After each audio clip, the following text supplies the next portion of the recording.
Yeah, my amateur radio call sign is Whiskey 6 Alpha Hotel. This is WaveTalkers Live, episode number 69. Today, we're going to be talking about Winlink troubleshooting, and we're really going to go into a lot more about troubleshooting in general. So we'll branch out from Winlink a little bit in the beginning, and then we'll come right back to it as we step through the troubleshooting. I am joined today by my esteemed colleagues, Dan, NR6V, and David, W0DHG. And we always like to start with a little Winlink check-in. So I'm going to click over to the next slide, and I'm going to move myself down. David's going to pull folks down, and we'll move people around. Here's a little bit bigger view of what the question is. If you have access to Winlink, then send us a Winlink check-in. Use the Winlink check-in form. We'll step through that process here in just a second. Send it to all three of our call signs, W0DHG, NR6V, W6AH, and WaveTalkers, which is our tactical call sign.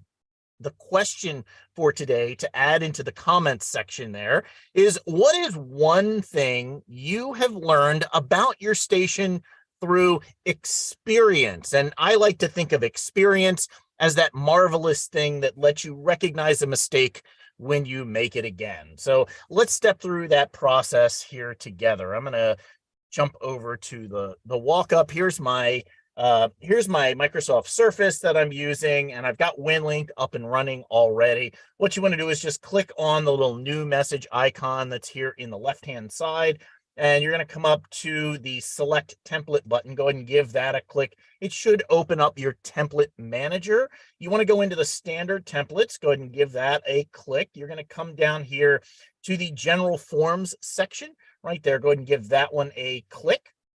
And down near the bottom of the general forms, the one you're looking for is the Winlink check-in.txt. And go ahead and give that a double click. It should open up your web browser of choice to be able to fill this out. Now, make sure you're using the form to send in your check-in, because then you'll be able to appear on our map at the end of the session that we'll bring up. But when you're filling this form out, what you want to always do is make sure that date and time field, that very first field, go ahead and give that a click. What that's going to do is it's going to set the current date and time according to your computer right there in that window. Go ahead and click OK, and that'll set the current date and time. Now, this is going to be an exercise. You're going to select which band that you're connecting to and which mode that you're going to use since you're connected to the internet. You might as well just go ahead and use the telnet section here, or you can use any of the other modes if you want to send it via RF. That's perfectly acceptable. Down here in the send to, this is where we're going to put all three of our call signs, W0DHG, NR6V, W6AH, and our tactical call sign, WaveTalkers. Just go ahead and put a semicolon in between each of those. If you got more than one operator there with you, go ahead and list all their call signs right here in the call signs field. Let us know what your call sign is here in the station contact information, or your name and then your call sign. In the location, you're going to let us know where you're coming in from. Your latitude and longitude should automatically be filled in according to the center of your grid square. Or if you've got a GPS attached, it may be a much more accurate GPS location for you. Down here is that comment section. That's where you want to let us know, what is one thing that you have learned about your station through experience? In other words, something that you've screwed up multiple times, and it finally clicked that, oh, this is the kind of thing that I need to set. I'm all the time learning things about my station. That's that wonderful experience, that marvelous thing that lets me recognize a mistake when I've made it again. Go ahead and click the submit button. You'll get a couple of pop-ups that show up. Go ahead and click through those. And then when you get back to your Winlink message, you should see the information all plugged in here. Go ahead and post that to your outbox, and then open the session and send that traffic. I'm going to go ahead and click the open session button and click the start button here, and we'll see if we've got any Winlink traffic coming in. It looks like there's quite a few that are coming in. Appreciate everybody checking in. We will get back to this near the end of the show, and we'll bring up the map, and we'll see where everyone is. In the meantime, let's dive in to today's topic. And today we really are talking about Winlink troubleshooting, and it's more troubleshooting in general. And we're going to start off by kind of walking through that basic process that we should all be going through every time we run into a problem with our station, whether it be just with Winlink or anything that's going on. And you always, always, always want to just start off by identifying the problem. Make some observations about what is going on with your station. You want to state it in some kind of a statement like, hey, I can't send traffic. Or I can't get my radio to key up, or I can't do whatever. What you want to do is you want to answer exactly what is the problem as much as you can, and you want to be specific. Be as specific as you can. Can you, maybe you can't send traffic, but maybe it's that you've tried to send Winlink traffic and you've tried to use Telnet, and that goes through. Well, that lets you know that, hey, Winlink is actually not the problem. But if you're trying to send Winlink traffic through, say, Vara, and the traffic's not going through, that lets you know that Winlink is probably set up right, but maybe there's a problem with Vara, or maybe your connection to your interface device is not right, or maybe there's something wrong with your radio. You really want to identify exactly where that problem is as precisely as you can. Somewhere inside of your signal chain, the problem exists. And we're going to start off by thinking about the signal chain as literally going from Winlink as an application inside of your computer to whatever the interface that you're using, such as Vara. Maybe you're using sound modem because you're sending packet information. You're going to have part of your signal chain is going to be the connection for Windows itself, where Windows has to handle that traffic that's going, the sound coming out of, say, Vara, and it's got to go through the Windows sound control panel before it then gets handed off to your interface. Maybe you're using a SignalLink, or you're using a DigiRig, or maybe you're using a Pactor modem. There's going to be some kind of interface that you have. Maybe you're just connecting directly to your radio via USB. Is that signal getting all the way into your radio? For instance, let's say you're trying to send that message and you've got it connected, you've got Vara set up, you press the send button.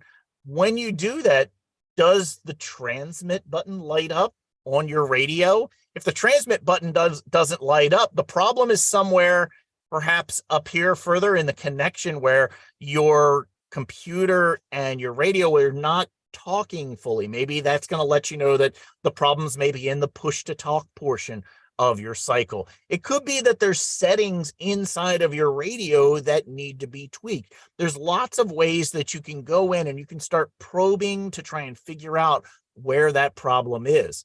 Maybe you've got everything seems to be working just fine. You've got signal going all the way out, but you're just not being heard by the other station. Well, is the problem, could it be with your antenna? A great way to be able to test that would be to grab your HT, tune it to the frequency that you're operating on, try and send that traffic again. Do you hear it coming in on your HT? Do you see that traffic going through? Well, that'll let you know that maybe the problem is not so much with inside of your station. It might be the way that your antenna is pointed to try and find that remote station that you're trying to connect to. Maybe there's lots of different possibilities that you could go through. This portion of the process of troubleshooting is perhaps the most critical. And the part that I oftentimes always screw up is that I just don't slow down and think enough.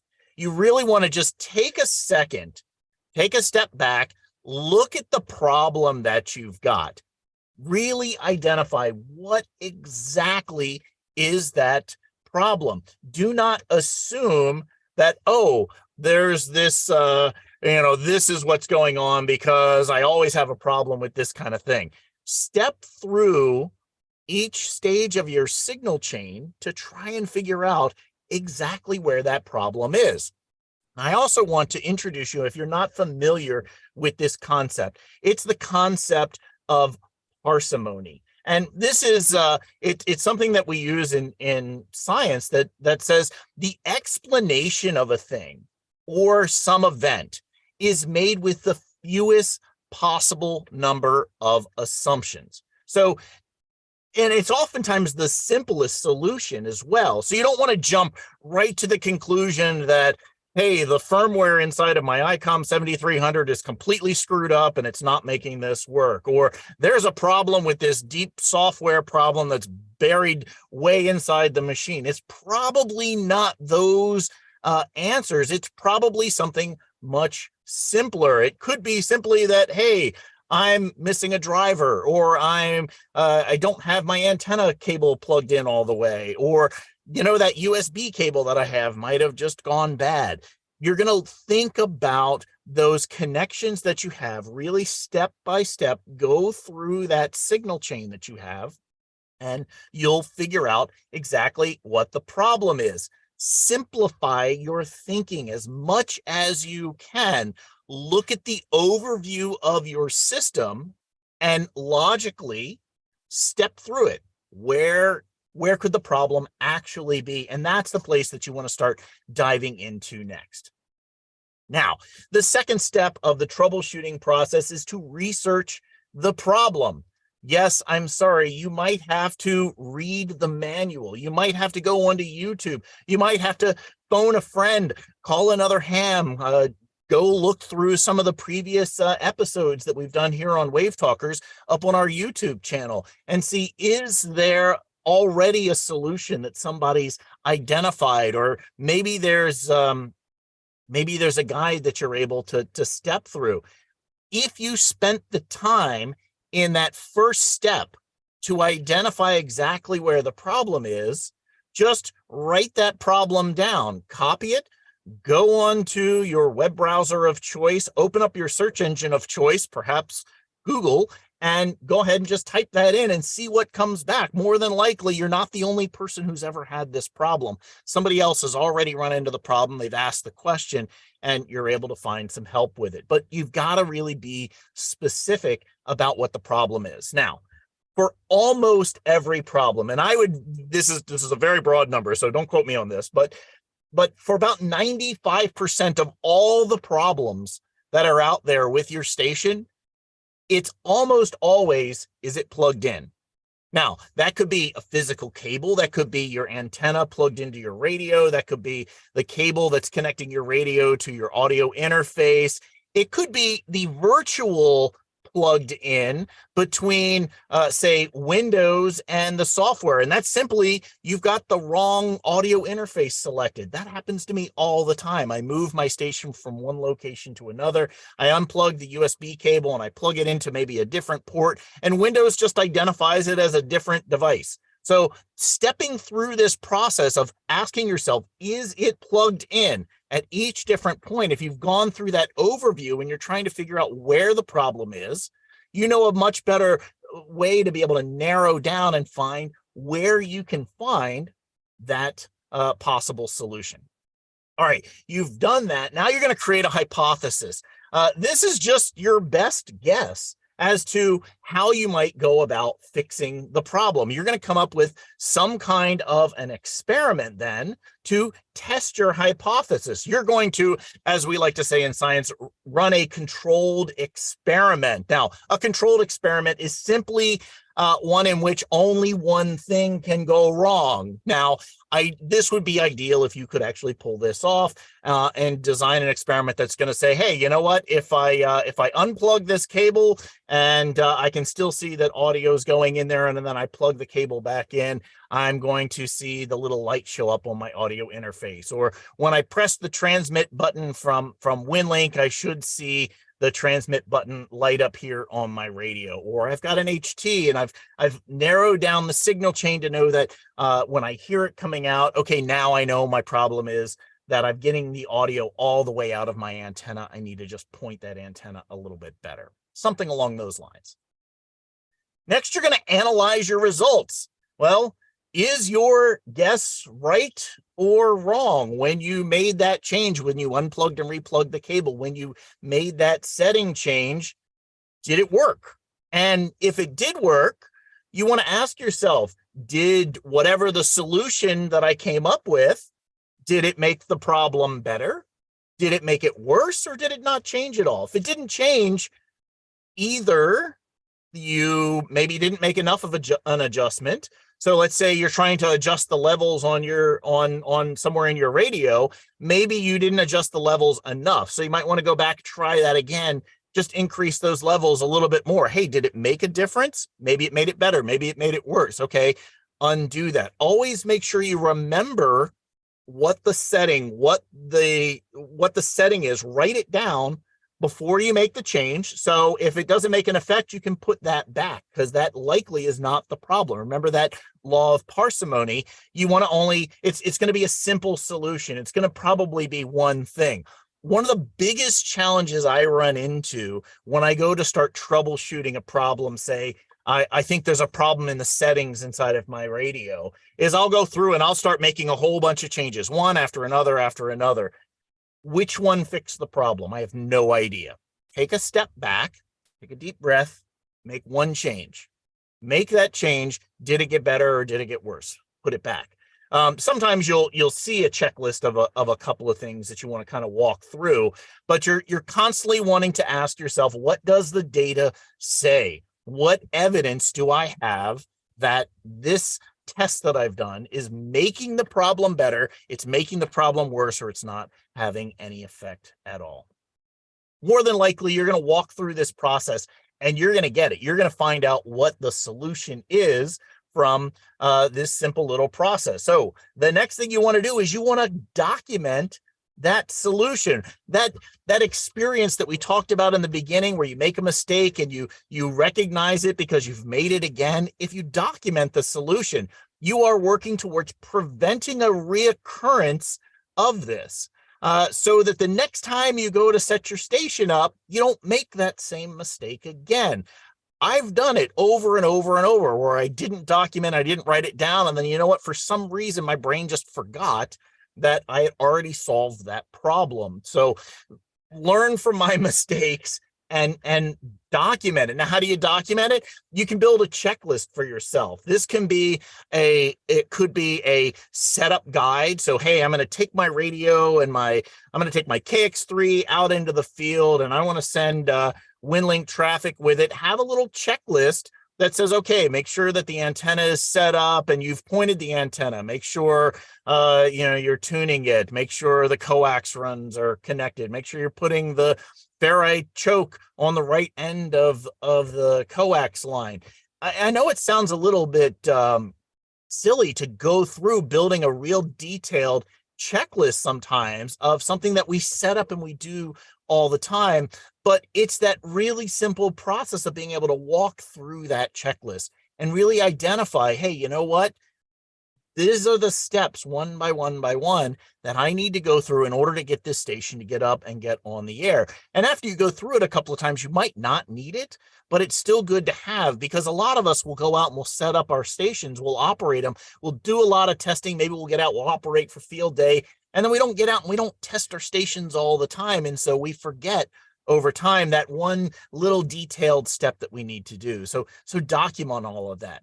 Build a diagram. It doesn't have to be anything fancy. You can literally take a piece of paper and sketch out a block diagram for how your station is wired up.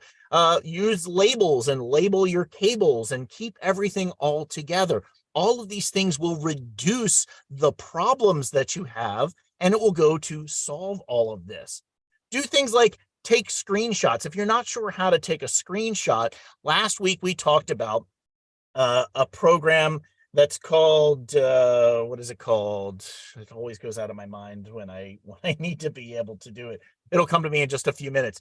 You'll want to take screenshots of your screen. Maybe use your phone and take a quick picture of the settings that are set up. So you can always get in there and you can duplicate those settings again very quickly. It's a really quick way to take notes. You can also write down notes. You can use just plain text documents. You don't have to use anything fancy. You can record a movie, and that can be as simple as, again, take your phone, push the record button, and walk through, hey, this is how my station is set up, this is how my antenna is set, and so forth. Lots of different ways that you can step through and do this. Chris, you're thinking of the snipping tool or snip and sketch. Thank you. Snipping tool. Thank you very much. There, everybody's like, if I looked over in the chat, I would see it. The snipping tool is a great tool to be able to do that. There are several others that are out there as well, but the snipping tool is built into Windows. Here's a block diagram that I use for my KX3 system when I want to send HF traffic via Winlink. This is the wiring diagram that I use, and I just have a printout of this, and I keep it inside of my kit. So when I go to set up the KX3, for some reason, I'm all the time like, well, is it the pink cable or is it the orange cable that goes into the microphone port or the headphone port? Like, I don't use it every day, so I don't always remember, but I can very quickly look at this diagram and go, oh, right, those are the ports I need to wire up. These are the components that I need to make all of this work. It just makes you a more efficient and a more effective emergency communicator when you do that. Okay, this is kind of the overview of it. Yes, I get it. This is the scientific method that I've just outlined for you. It doesn't have to take as long because you'll quickly kind of walk through this whole process where you're just looking at the problem. You're thinking, okay, this is how my station is laid out. I'll do a couple of quick tests. That's the little research stage. You make a guess like, oh, I think the problem is here. You'll go in, you'll test that right there. Look, it worked, or no, it didn't. Let me make some more observations. Let me think about this a little more. And you'll just keep stepping through this until you find your solution and you document it. It works really good. The last thing that I want to show you is to think about your station as a complete signal chain from whatever the program that you're using, whether it be Winlink or what have you, all the way through, all the way to your antenna. That is one complete station. We should also have like your power in here and so forth, but that's a complete station, and somewhere more than likely the problem exists and you'll be able to identify it. So with that, what I'd like to do is I want to go over to Dan, because Dan, I understand you're having some issues with your station. I am. I can connect, but the quality is very poor. Oh, yikes. Well, can you tell me a little bit more about the problem? So you say you are getting a connection? I am. This is my gateway station, UHF, and I can connect to David, W0DHG-10, but my signal to noise is really bad, and the quality of the connection just is really bad, yet my VHF, I can connect to him really well. Okay, so the fact that you're getting a connection means your antenna is probably, may not be, could be the problem, could be in the antenna, but your radio seems right. What's the power level set on your radio? It's set at 25 watts. Oh, and is that normal? You're normally able to get with that? Yeah, he's close enough that should be plenty. Okay, that should be plenty of power. What are you using for an interface? This is on a DRA board. So there's no actual like settings inside of the device, like a signal link, is that right? There are pots inside the radio for receive and transmit audio levels, but typically you don't have to make adjustments of those. Have you been in messing with the inside of the board? No. Oh, well, that's probably not it then. It was working previously. Okay, well, that's good. All right, so let's come back further up the signal chain. Have you been in messing with, did you run any Windows updates? I did run a Windows update earlier in the week. Okay. So my other gateways didn't seem to have problems following that. Okay. and you are getting some signal. Why don't we look maybe in this area then? So maybe somewhere in the how Windows is talking, maybe it could be up here in this. So let's kind of narrow it down with that. Let me pull that let me. down. You want me to share my screen? Yeah, I think that would be great. Go ahead and do that. Let me pull myself down so it's a little easier to see you.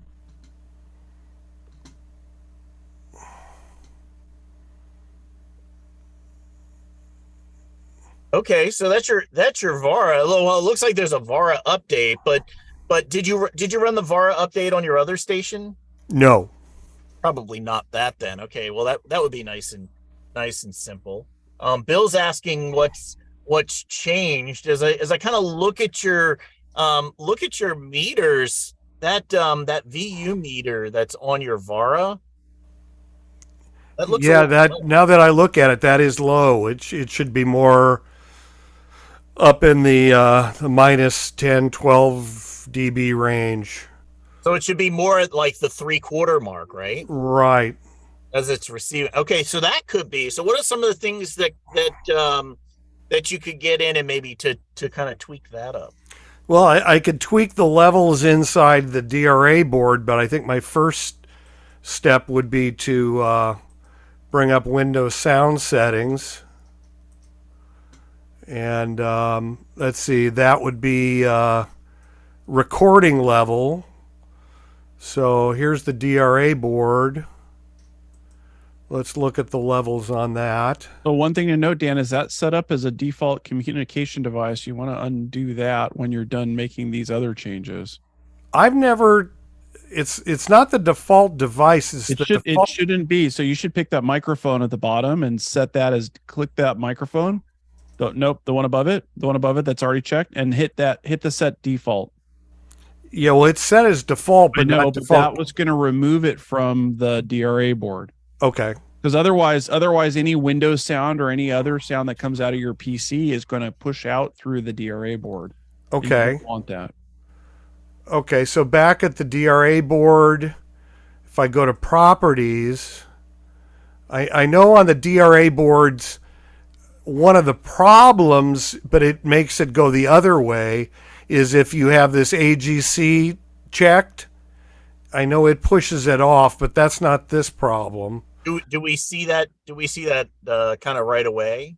Yeah. If I click that and click OK. It didn't do anything. So let's undo that because we don't know. I know that's wrong. Yeah, we know that's wrong. So let's maybe I'm surprised it didn't do anything.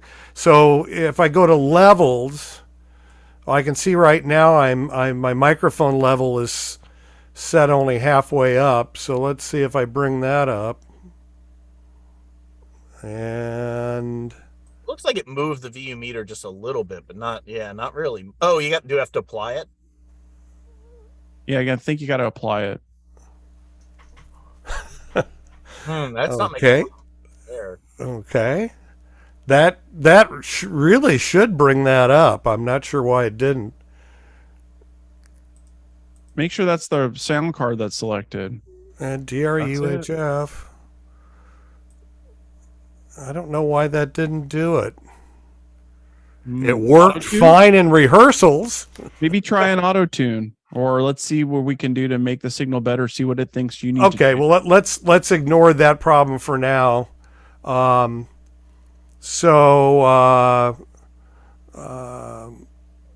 first of all, let's do a ping and see what we're really up against.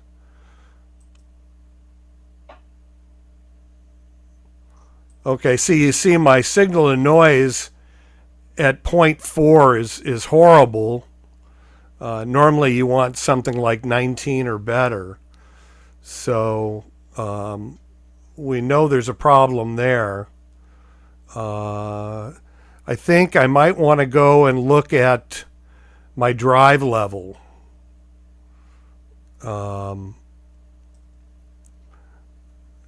Let me move my drive level up a little bit, and we'll try another ping. Okay, we went to 3.9, so that's better. Still not very good.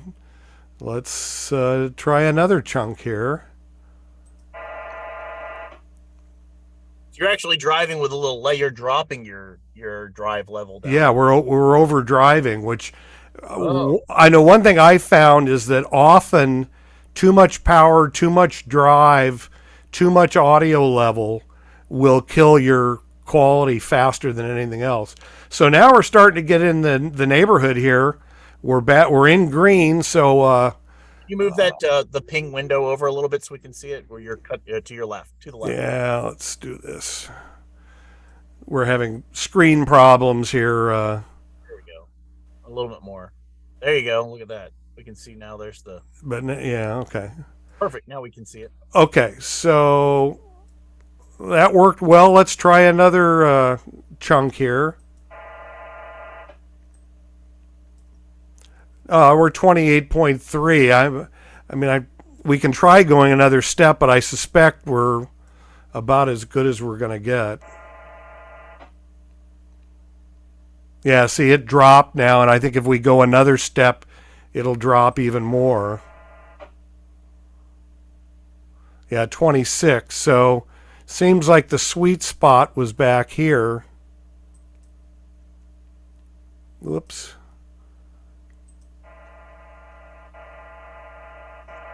I accidentally started an auto tune, so let's see what the automatic does.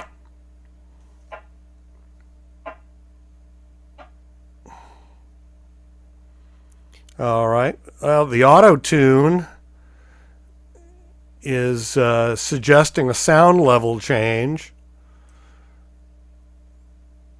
and it moved it back to what we found wasn't quite as good. So I'm going to go back to where we had good success. It obviously doesn't like the fact that audio input is so low, and frankly, I don't know why adjusting the audio level didn't work. But certainly 26 dB is excellent. 17 dB volume, we probably could improve on that, but we're good. But when you look at this screen, this is telling us two things. The W0DHD-10, that's telling me how well David is hearing me. So my signal to David is really pretty good, but not great. It's okay, but not great on there. David, do you think you could make some changes and maybe improve that? I can try. I'm going to ping you from here. So this starts being to that phone a friend kind of thing. Like, hey, Right. the other operator. We kind of optimized this station a little bit. Let's see if there's something that needs to be optimized on the other end. So interesting. Like on my side, it looks really bad. I'm all red. So I'm going to do an auto tune with you there. Can you bring up your screen? And I could. Maybe. I don't know, Chris, do you want to put us both up, or? That's what I'm working on right now. Add a spotlight.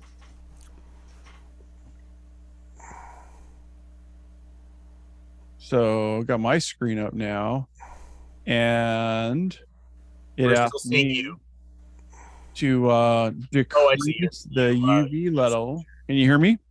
Yep. Yep. So it's recommending that I decrease the UV level. Now I have to remember I've got multiple radios and multiple gateways on this. We're talking 70 centimeters, right, Dan? We are.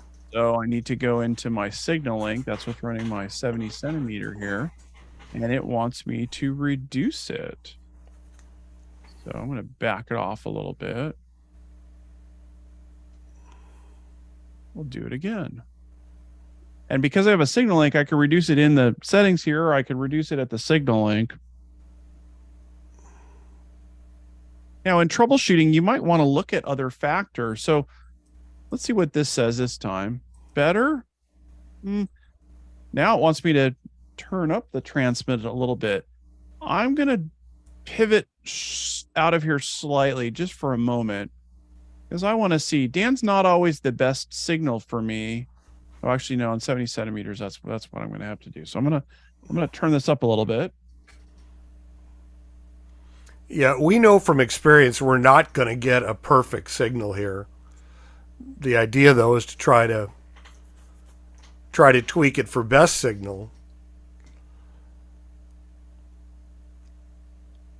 You also want to remember that you don't want to tweak a distant station at the expense of your best station. If you the settings you make are going to apply to everything, and if I were to try to optimize David at the expense of somebody that I have a more reliable connection to, it probably would be a mistake. All right. Well, I made some adjustments here. Still not great. Let me try the tune again.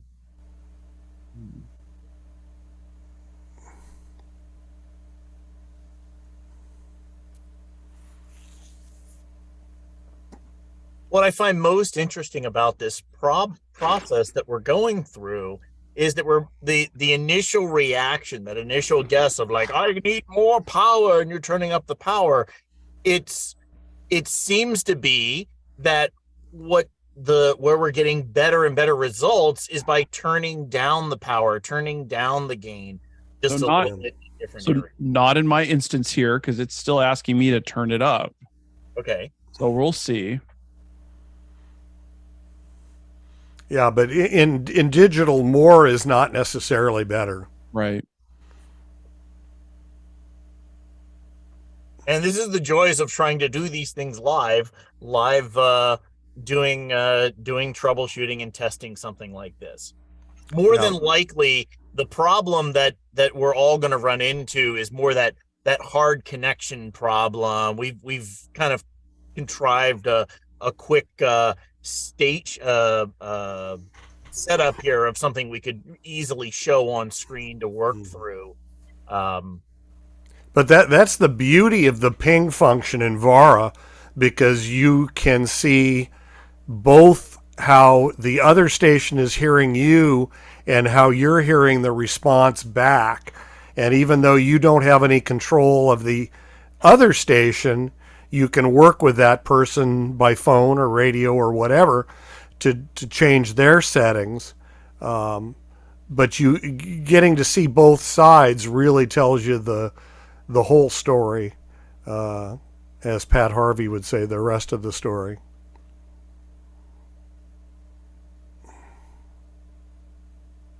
It's also interesting that we've narrowed it down to a problem that's somewhere around the connection between Vara, Windows sound settings, possibly the audio interface that we have. We've pretty much been able to, for the most part, eliminate the antenna, because we are getting a connection back and forth. There may be some tweaking that we could do to the antenna to kind of get this. You may not get a hard and fast decision on, this is the one solution that's going to work. You might need to find, you might find that you do the best you can to kind of get as close as you can. Remember, what we're trying to do is we're trying to get the traffic through. So does that have to be 100% perfect every time? No. As soon as you can get that traffic moving through, it's basically at that time to start going ahead and tweaking. Yeah, and with having the signal to noise on both of our radios in the green means we probably would be successful at passing traffic. But obviously, you would think if I can hear David with 26-1 signal to noise, he should be able to get better than 10-1, you would think. But of course, that also it doesn't take into account my antenna or my setup. Or, right, your antenna may not hear as well as mine does, whereas it might transmit better. Or right. See, now whatever you did there, it didn't like. Right, it didn't like. And that's the give and take of doing this. Frankly, in setting this up, I played with a lot of settings, and I am stumped why I can't get that audio VU meter back into the right range, because it worked perfectly in rehearsal. Yeah, your VU meter, David, looks like it's a little hot there. Yeah, typically you want that like minus 12 to 15 dB, about 3/4 of the way. Yeah, there's a good Yours is setting. looking in a better range now. You see how that VU meter that's bouncing around, it was staying in the green. Now your VU is good. Your signal to noise is a little rough. So that might be about as good. Might be as good as we get. Might Yep. be about as good as you get, but we're getting a good solid connection now. But between the two, are you guys able to pass traffic between each other? Looks like it. I think we could. I'm not in a position to test it because I'd have to go into the house shack to turn on my 70 centimeter client to pass from one to the other. Okay. I can try a Vara session. Everything here is remote through the studio. Sure.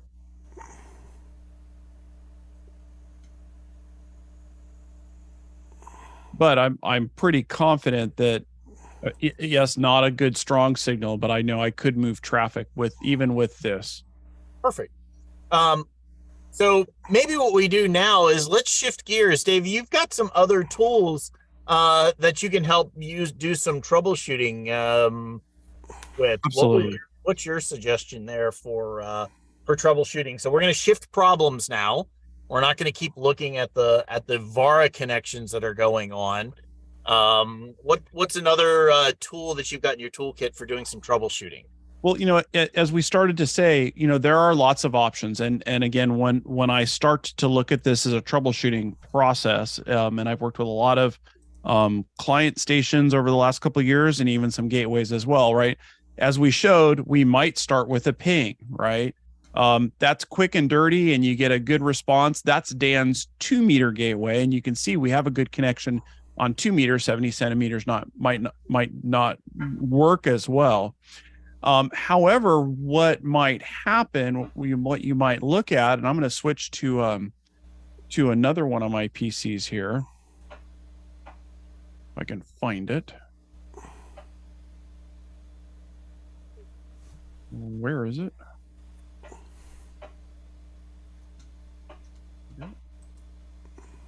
One of the things we found what I would do is when we're testing things is look at other tools. So one of the other tools that we use, and when I started doing this, we started all with Packet. Well, Packet, it's really easy to figure out if your station's working or not by going on a channel on a frequency that has a lot of traffic. Well, on 2 meters, there's a really great frequency that pretty much anybody all across the US could dial up. And what you'd want to do is, set up your configuration, make sure everything's working, and you put it on 144.390. 144.390, what's that frequency used for? It's used for APRS traffic. And I can't tell you how many problems I solved by starting with the really basic stuff. You can see on this PC, I'm not running Winlink at all. All I have running is the sound modem tool, which is free and is one of the best troubleshooting tools that I've found. I put it up on this radio. It's listening to APRS traffic, and almost instantly you can see, is it catching data? Is it decoding data? And you can see there's a lot of APRS traffic in my community here. Some of this is weather reports. Some of this is position reports. It doesn't really matter what the report data is. What really matters is that you can see that the radio, the antenna's getting the signal, the interface, this case it's a signal link, is capturing it and passing it to the PC, and the PC's properly decoding it. We've got good packets coming here, and as you can see throughout this show, there has been a lot of data coming through, and you can very easily tell almost right away that the chain, as Chris talked about earlier, the signal chain from the antenna in through the entire process, this just works. And I can't tell you how many times I worked with an end user where something maybe wasn't set right. Maybe they were listening to their microphone, right? And you can see in the waterfall here in the tool, wait, it just went deaf, went completely deaf. There's nothing there. And there's no more traffic coming in. In fact, most of the time I found when I would go look at a station or go to work with somebody, or even when I was troubleshooting in the beginning, is I'd turn it on and launch the tool and there's nothing. It's deaf. It doesn't hear anything at all. And you don't have to have the color waterfall set. You can just be using the black and white waterfall. In fact, I recommend that on a lower powered machine that you use that black and white waterfall. It doesn't really make a difference here. I don't hear anything. Well, let's step through the process of figuring out what's going on. Well, are my modems set properly? Yep. I'm looking at AX25. I've got the KISS optimization. Everything here looks good. I'm set up properly how I think I would decode packets properly. Well, let's look and see what's the devices I have set up. Oh, the output, if I wanted to transmit, well, that's totally the signal link USB that I was looking for, but the input device isn't what I want it to be. And obviously I could select the next device if I'm not sure what it is. That's the microphone on my webcam in the house. But now you see some traffic coming through. It's not a lot of traffic, but it's light traffic. Obviously, it's not the right communications device, but we went from seeing absolutely no traffic at all, right? And basically that's telling me that the radio doesn't hear anything, to listening to something that has some input. So in the house there, it's likely that now the radio's listening to my cats or the air conditioning noise or something else, because there's a little noise there. There's a little bit of stuff going on. I'll look at it again and realize, that's not the right one either. I'm going to go to my signal link. Well, I go to my signal link and boom, all of a sudden, not only do I have traffic there, you can see, and that's what I like to see, a good black and white waterfall, or I can switch it back to being a color waterfall, because this is a kind of a more powerful PC. Not only do I have that, but I'm starting to see not only data, but packets that are properly being decoded. And that's really the key. Do you have to be able to read it? Do you have to understand what's there? No. But if you're seeing, hey, it's a message, it's from a station to a station, then you're good as far as getting data in, getting it converted, getting it understood, right? Now, if it still wasn't working, I'll go back to something Chris told you earlier on. Probably one of the first early troubleshooting things I would have done is gotten out an HT, put it on a simplex frequency, dialed it to that frequency, keyed the radio to see, is it doing anything? Do you hear it on the radio? When I first got the RIM boards, I had a lot of problems. The quote unquote plug and play, they didn't include the information that, yes, you have to go to the UZ7HO or get somebody else's PTT.DLL for it to actually be able to key the radio. Well, I turned my HT on the same frequency, sitting right next to the radio and right next to the antenna, and I would go to key it. I could see the radio didn't even transmit, but I knew for sure didn't hear anything coming out of the HT's speaker. And that's a huge clue. Then I figured out that using this tool, the sound modem by UZ7HO, is another excellent tool to see, is it decoding traffic? Does it hear? Is it deaf? Nope, this one's not deaf. It's obviously capturing packets, and it's obviously set up properly such that if I'm still not getting Winlink traffic, or I'm still not getting Vara traffic, I've got to look at other stuff in the chain. But at this point, we're set up right. Yeah, I recently had a problem where using the handheld radio didn't solve the problem for me, but it pointed me in the right direction. All of a sudden, one of my gateways stopped. My VHF gateway, the most popular gateway I have, stopped working. And I went through all the stuff we've talked about. Everything checked out fine. And so finally I said, well, let me listen to the signal. And sure enough, I turned the radio, my handheld on, and I could hear that the radio was transmitting a carrier, but I didn't hear any Vara tones. So I tried it on sound modem. I didn't hear the tones from sound modem. So that really took me down the line to Winlink isn't working right. It's not sending the right tones. And I ended up doing a reinstallation that solved the problem.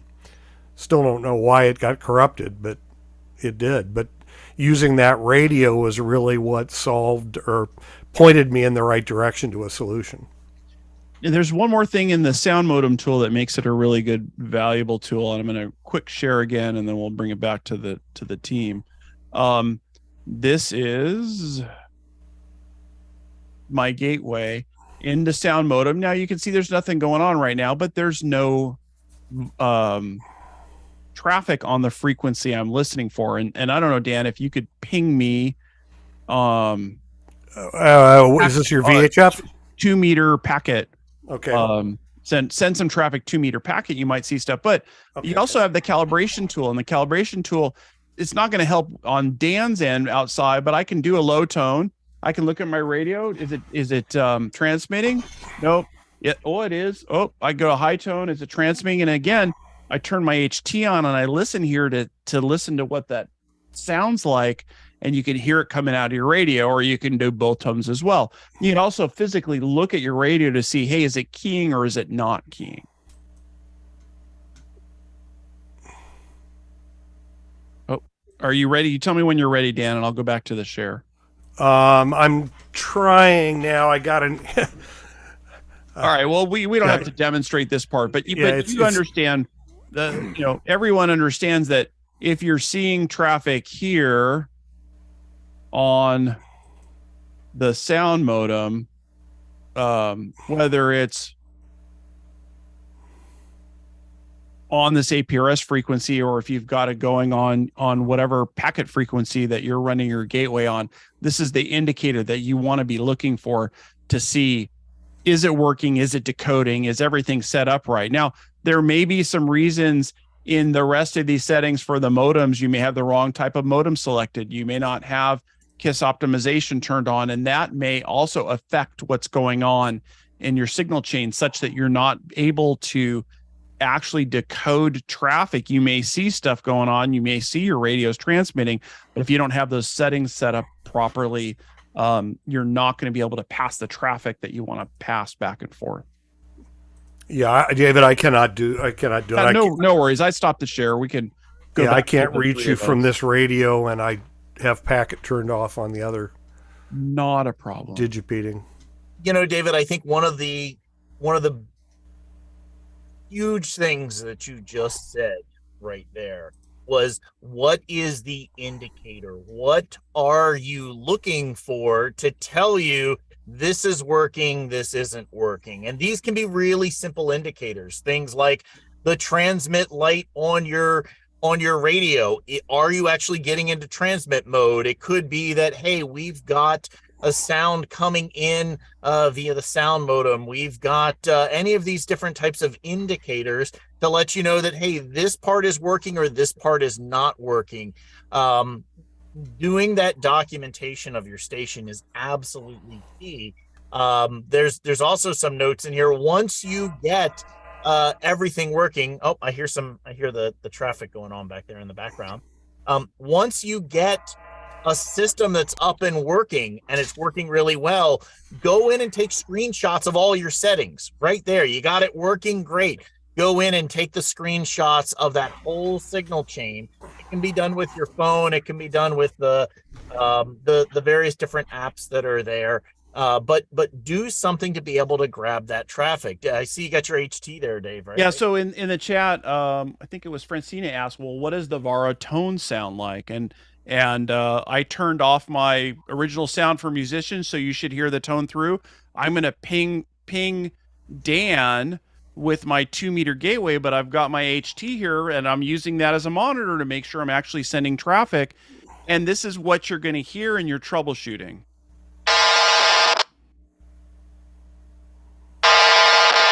And that's basically what you're looking for.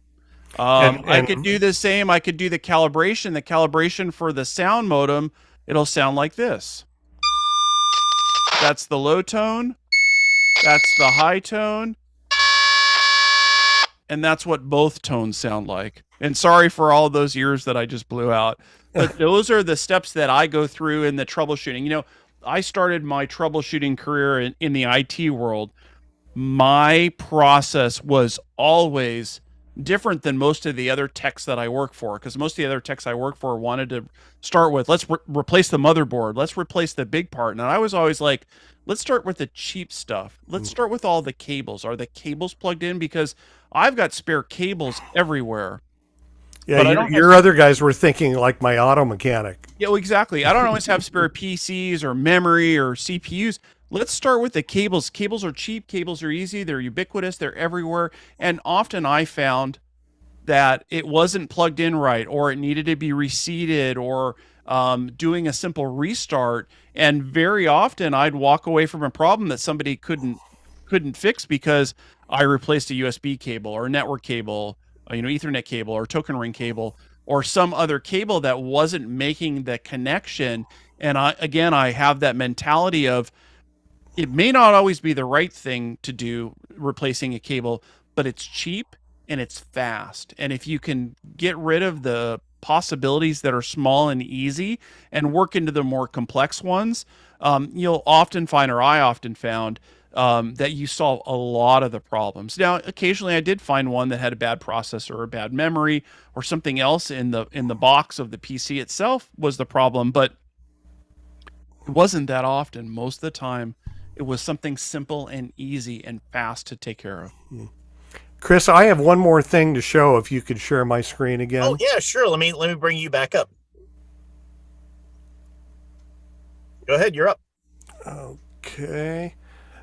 This is a tool that I have not used before, but I'm having, on 2 of my 3 gateways, I'm having a new problem that showed up last week after, guess what, Windows Update, where it's telling me it couldn't make a TCP connection. And I reached out. I tried everything I could think of, and it didn't solve it. I reached out to Oliver, K6OLI. He sent me this tool, which is used for diagnosing TCP conflicts. It's called TCP Viewer. And what it does is it simply goes through your computer and scans all the different ports, and it will go through and list. You can see here the ones that are typically used. I have 2 gateways on this computer, so one's on 8000, one's on 8107 for sound modem. Vara FM, I've got 4 versions going, but you can see they're all on different ports, so I shouldn't be getting any kind of a conflict, yet I am. And I haven't spent much time with this, but this could be a really useful tool if you are getting some kind of a port conflict error. At least it will tell you. I assume that if you have 2 things on the same port, it probably highlights it in red, but it's called TCP View. It's from Microsoft, and it's a free download. If you just Google TCP View. Now, one thing to be clear about with this TCP View, what Dan's describing here, Dan has actually a pretty complicated setup. He's got multiple different gateway applications running on the same physical piece of hardware all at the same time. So he may need to go to this level, but this is not the place that you would likely need to start. When we started talking about that law of parsimony, more than likely, if you're just running just a Vara FM client, you're probably not going to be dealing with a port conflict. You're probably not going to be dealing with, until you start getting into places where you're trying to run Vara and Packet at the same time, where maybe you're running 2 different applications on the same machine. That's when you start getting to some of those more complicated setups where you may need to go into some of these other tools. Really start simply with something like that sound modem tool that David was showing us, where, hey, we can see the traffic, we can see it's coming in. Remember, 95% of the time, it's going to be a is it plugged in kind of a problem. We've kind of contrived a couple of these challenges here a little bit to kind of demonstrate a little bit of the troubleshooting process that we would go through. But most of the time, it's going to be that super simple solution of something's not plugged in right. You've got the wrong sound card setting, a wrong sound card selected, or a cable's not plugged in all the way, or it could be that the cable went bad. Do a quick visual inspection. Wow, look, we've got there's a kink in this cable right here. There's probably a crushed cable. We'll just swap it out for another one, and it's working magic. Yeah, it's the old saying, when you hear thundering hoofbeats, think horses, not zebras. Look for the obvious answer. Yeah, look for the obvious. Look for the cable that's not quite plugged in all the way. I've run into that. Think about what you've done. Have you been back behind your radios adjusting something? Could you have knocked a cable loose? Yeah, I've done that many times. So, yeah. Do you have a cat? Do you have a dog? Do you have do you have small children in the house? Has there somebody been coming in and interacting around your radio setup? If you take it out into the field, really that wiring diagram is really going to be key to you, because step through the process, have that checklist that you can kind of walk through. We'll work on putting together a couple of checklists that you can see as some examples. We were trying to get one built up, but a lot of us have been pretty busy with a lot of different classes this week. So I think that kind of wraps us up to there. It's going to bring us up to the top of the hour. Let me pull Dan down for a minute. We'll do a quick check of what we have for check-ins that have come in. If you have not sent in your Winlink check-in yet, please go ahead and do that now. And we'll do one or two more quick checks. If you're finding all this information helpful, be sure to go onto our YouTube channel and like the content that's there, and subscribe if you're not already. I did see a note that came in from somebody who's watching us on YouTube.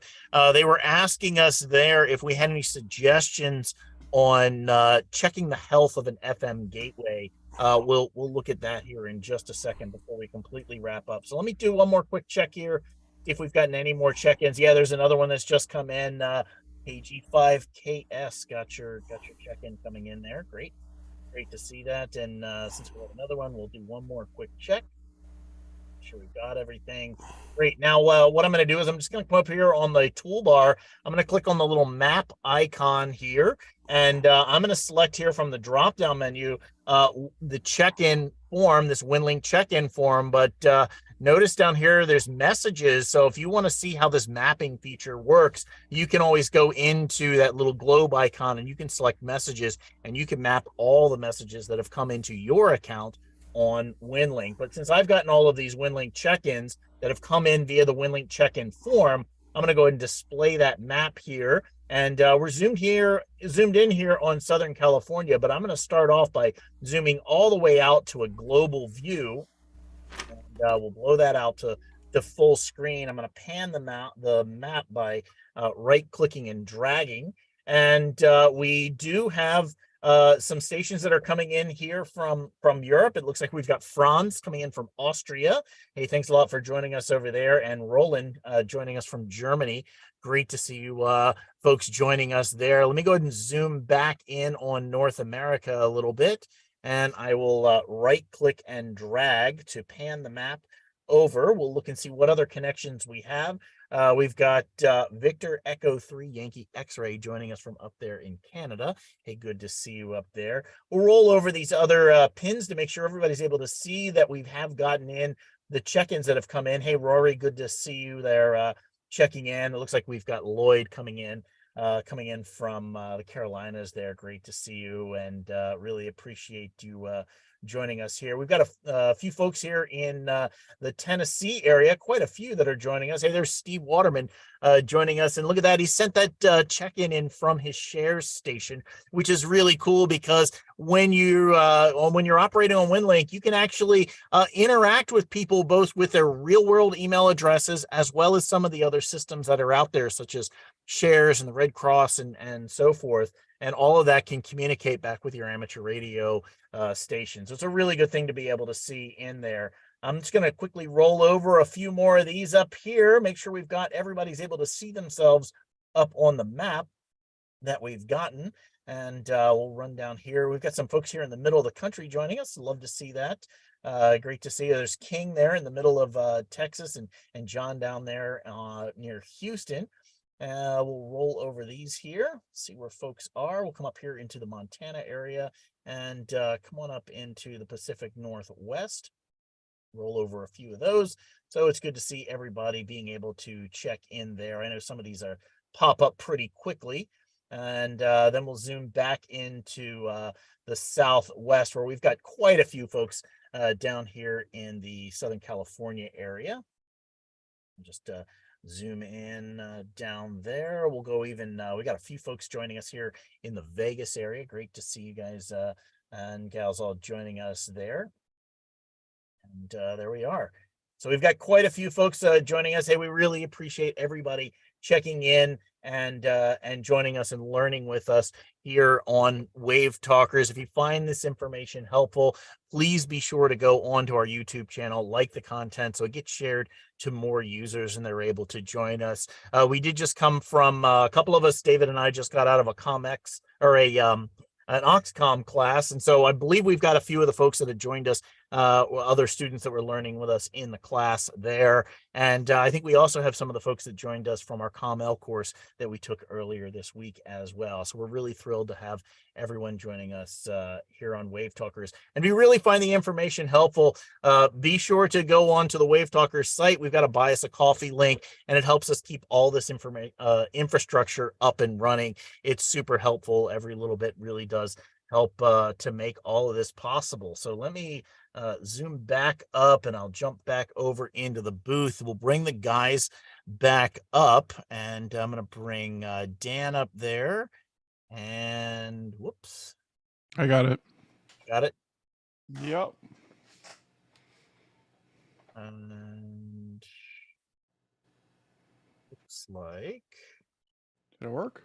No, we're still seeing. Let me do this first. Let me replace the spotlight first. Somehow we've gotten into the grid mode. Every now and then weirdness happens here where we're trying to pull all of this stuff off. And well, let's try this one more time. Let's see. Let's go here. We'll go. None of this stuff is working. Well, we've got a grid view up, so that looks like it. There we go. Dan's showing up now. And then add spotlight. And maybe we can add me as a spotlight. Nope, it's not working. Okay, so we'll just do a little round robin here. We did get a question in about things that we could do to monitor a gateway. And this will be an FM gateway. We did cover this in the episode where we talked about FM gateways. I'll give you one tip, and that would be to go in to your gateway settings in RMS Packet, and there is an option there so that you can have your gateway send out a notification if it goes down for some amount of time. You can enter in an email address there, and that will send an email if your gateway has gone down. David, any thoughts on Troubleshooting. I got lots of thoughts about troubleshooting. What do you got? Mostly it's about being methodical. Change one thing and test it. And if it doesn't work, change another thing and test it. Don't change 6 things and then test it. Because if you did make it work, you don't know which of those 6 things you fixed.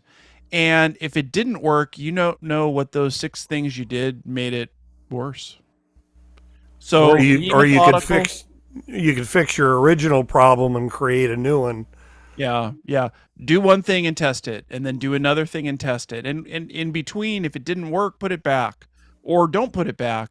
But document, record, at least try to remember what you did so that you can back things out. In fact, Dan and I are gonna have to go back out what we did to our 70 centimeter gateways so that they're working again, because they were working great before. Yeah. And some of it has to do with like the time of the day and propagation and all those other things. But be methodical, be thoughtful, and don't be afraid to ask someone for help. In this community, there are lots of Elmers, other people out there to help you with your problems. This group has not just the 3 of us. There are the 60 or 70 other people watching, here live and in the YouTube that are willing to step up and help you make things work. So reach out. Dan, any closing thoughts from you? Well, I concur with what both you and David said. One of the things that you need to be aware of, though, if you're trying to, say you're trying to connect to a gateway and not working, try to make sure that gateway is up and running. You don't want to spend a lot of time trying to connect to a gateway that's down for maintenance or is having problems. So if you have more than one gateway available to you, try one of the other gateways. If you're kind of a marginal connection to the gateway, it may just be that propagation's bad. I have our old friend KK6DA, David. I can connect to his gateway some days and not other days. This week, I've not been able to connect to him. So I sent him a message saying, is your gateway down? Because I can't connect. And he came back and said, nope, it's working just fine. I've had several connections. So make sure that you're not trying to solve a problem that isn't yours. And just take your time. As Chris said earlier, most of the problems I've encountered have been very simple. I have had some head scratchers, but that's mostly on more complicated stuff. As Chris said, I was running 3 gateways, Packet and Vara, so 6 really, on one computer, and it worked just fine, and until it didn't. Well, and Dan bring up a good point, interesting point. Most of the time when I work with someone and we get it working, then there's homework afterwards. There's more experimentation. And I'll say, hey, we got you working. We got you connected to your closest gateway or the second closest gateway. And the homework I'll often give people is when we're done, because I don't want to watch you do this, open up your list, do an update, and try the first 10 gateways that show up in your list. And a lot of people will say, well, I can already hit one, but that one might not always be there, or that one might not be the strongest signal. And you'd often be surprised that maybe the 4th or 5th one on the list might have better terrain, better access, a better antenna than the ones that are closer to you. So go in and try out, run through that list that you have available to you and see what's there, so when you need them, that there might not be the primary gateway you use all the time, but there may be backups, secondary, tertiary, and so on and so forth. So do that, do the work, play around, experiment, have fun. Yeah, my best gateway is not the closest to me. So that's not always the clue. And Winlink, when it shows you a list of gateways, it does it by distance. So that may, matter of fact, the number one they list may not work at all. Right. If you're doing HF, you might want to try that auto connect feature. We've talked about it over the past couple of weeks when we've been showing HF things.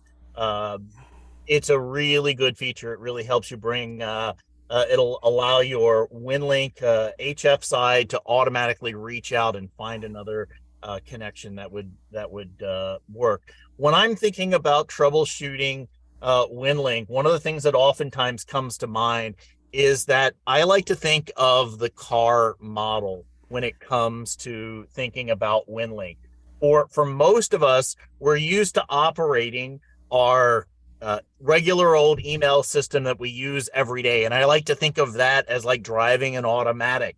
You get in the car, you send your email, off it goes, you put it in drive, everything goes pretty simple. But Winlink is a lot more like driving a manual transmission.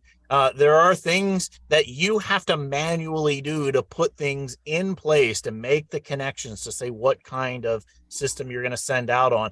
As you get into these more complicated setups, you oftentimes end up getting in a situation where you're going to have to troubleshoot. You're really going to have to start thinking about that entire signal chain that you have and really narrow down and find the problem to be able to solve it. And most of the time, it is going to be the simple solution. Now, all of that is once you get your system up and running. If your system is not up and running yet, if you've never been able to send a Winlink message, then start off at episode 1. We walk through the process, and especially in episode 2, we really kind of dive into how to make some of those connections between your radio and your computer. So we've got a lot of these episodes that are all up there online, and join us each week as we go through continuing to learn about Winlink and how we're able to support emergency communication. So with that, what we'll do now is we're going to wrap up the live stream. So if you're joining us on YouTube or Facebook or on our LinkedIn page, or maybe on the WaveTalkers page, thanks a lot. If you'd like to join us in our live audience anytime, go on to wavetalkers.com. At the bottom of every single page, in the footer, there's a join us link. You can go ahead and fill out that simple form.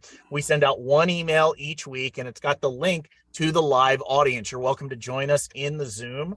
And then you can participate in the after party, where you can ask us questions, and we do even more troubleshooting each week with the folks that join us. So with that, we'll say 7-3 to everyone who's on the live stream. If you're here inside the Zoom, hang around for the after party.